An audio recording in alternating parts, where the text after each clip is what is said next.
Ready? Your time starts now.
I'll be quick. My name is Harold Frazier. You gotta win a little bit. Chairman of Shannon River Sioux Tribe. You know, one of the most important things in life as a Native American is our culture. And that's something that we must live by. That's something we must guide us. No more should we sit on the sideline when things happen. If I'm elected NCAI president, culture will run NCAI, not corporations. It'll be run by members, not funders. Your voices will be heard. I will work closely with the executive director and staff to follow up on resolutions that's passed.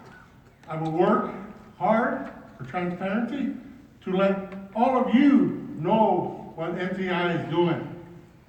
To accomplish this, what we need is unity. And the things that I've experienced, particularly with the Dakota Access Pipeline, what I learned is there's no one out there for us. All we have is each other as Native people.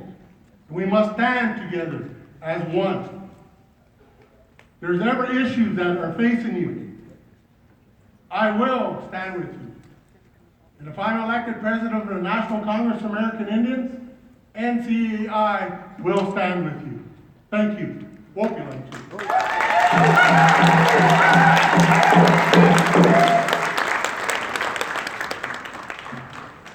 Thank you, Chairman. Fawn Sharp. Fawn Sharp.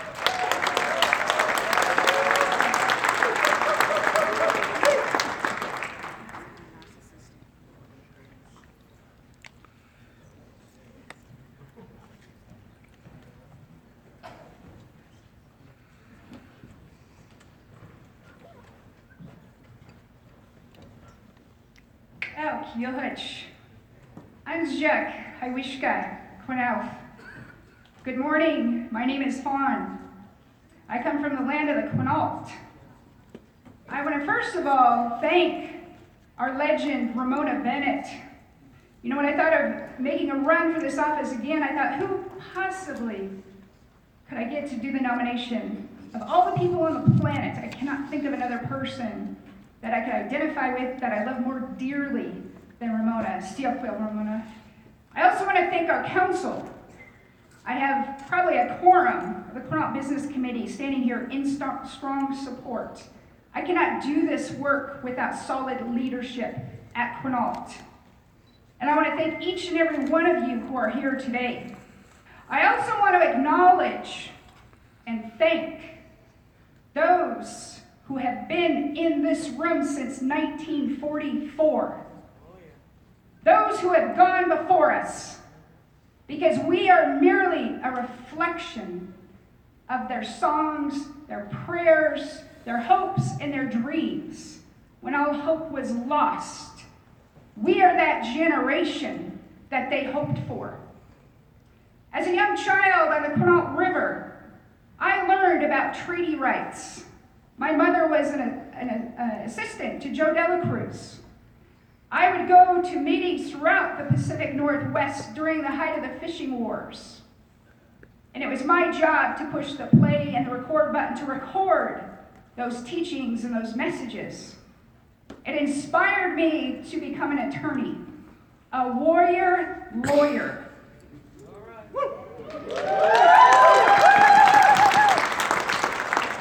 I not only studied law in this country, I went outside of the United States to study international human rights law, because I knew then that the United States does not get it. I knew countries outside of this country throughout the world understand fundamental basic principles, inherent rights, the inherent right to determine our futures without external interference by anyone. That means no one can take it away from us. That means it was gifted to us by our Almighty Creator. Among those rights is the right to our lands, our foods, our languages, our children, our ceremonies, our sacred sites, all that we hold dear. And throughout centuries, we have been embattled to just exercise those basic rights. It is my mission and my goal, if elected, to ensure that those dreams and those inherent rights that so much was given in sacrifice, not just our generation, but when you consider the bloodshed, when you consider the heartache, the pain, the suffering, the depths of the anguish of our souls runs deep. We can feel it when we see even just a meme on social media, when we see a 30-second video that talks about those pains. Some of the pains that we all know are so hurtful, we can't even talk about it. We don't talk about it in these rooms. We don't talk about it in our councils. We don't even talk about them in our homes. But those pains are deep, and it was not self-inflicted. It was inflicted by a government that thought they knew better than us, by a government that thought we were incompetent, that a government that thought we were dependent and needed them, who believes they have a trust responsibility. We are not the trustee, we are the leaders. We are the mighty. We are the powerful. So I ask you to please stand with me. My goal is to elevate, amplify, and unleash the power that lies within our nation, because while those pains run deep, there is strength and power. And our power mirrors the depths of our heartache and suffering. And we will unleash that power all across this country and throughout the world, and be the leaders that this society needs and this world needs. Siakwal Chikatsi.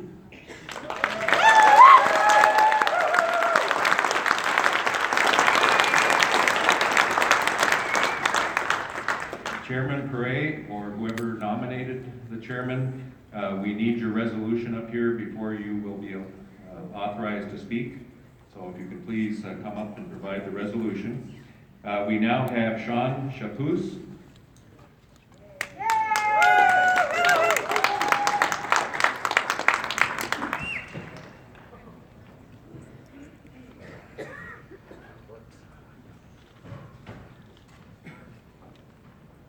I'm going to make this quick.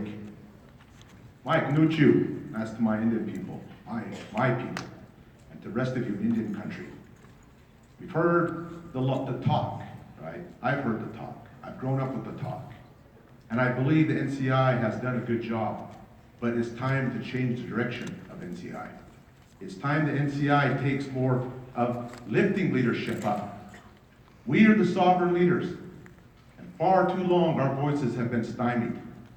And it's time, if we want to show strength and sovereignty, it's us, the leaders, who need to be in the forefront. The reason I ran for NCAI, I first came here years ago when I was first elected as a chairman. I witnessed a young man who came here with hopes and aspirations, held his hand up all day, waiting to speak to the leaders that sat up here. But they had better things to do, and they ignored him. I watched that light that burned inside of him get snuffed out. That was wrong. That's the future. Leadership isn't always about being in front. It's about lifting everybody up with you and walking this road together. And that's why I threw my hat in the ring. No matter the outcome of this vote, I'm an elected person, I'm an elected leader. I represent my people like most of you do. The fight will never stop. It will always continue. As my grandfather and all the other tribal leaders that formed this organization back in the beginning. And them ugly things are coming back. I see it happening in Congress, legislative bills, taking away our rights, taking away our identity, taking away the fabric that creates us and makes us who we are. And I see us trying to be like them. Why? We're not one of them. I'm Nuchu, you're Indian. Be proud of who you are. Stand up for what you believe. I've got 3 minutes. 3 minutes is a lifetime in Indian country. All I know is, if I'm elected, I will do as I've always done. Put my heart, my soul, and every tool I have available to further the fight and protect Indian country, because that is our job as tribal leaders. So, Tawaya, thank you.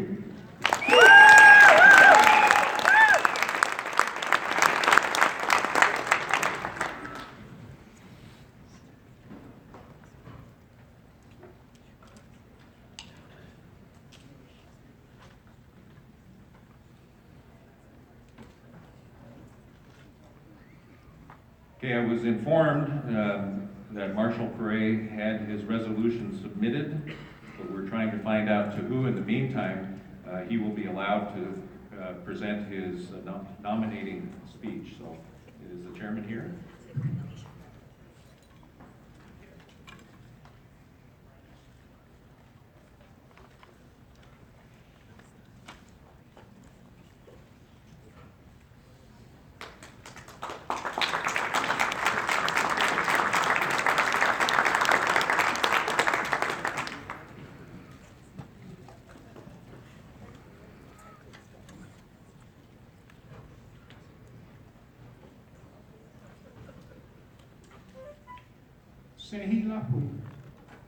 First, I want to give all honor, all praise, and all the glory to God, the Father, the Son, and the Holy Spirit.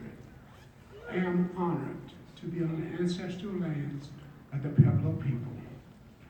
I am Marshal Perret, chairman of the Tunica-Biloxi Tribe of Louisiana, a veteran of the United States Marine Corps, a small business owner, a former social worker, a husband, a father, but most importantly, a servant to all. When I started this incredible journey early this year, I made a commitment to myself and to Indian country that I would elevate the expectations of the office of the presidency of NCAI by making a commitment to myself and to Indian country to tour as much as Indian country as time and grace would allow.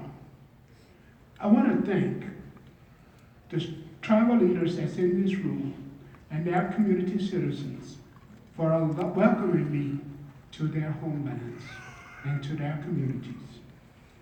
I also want to thank you firsthand for teaching me about the challenges and struggles that's not only in your community, but throughout Indian country. In Indian country, it is time for us to build upon those successes.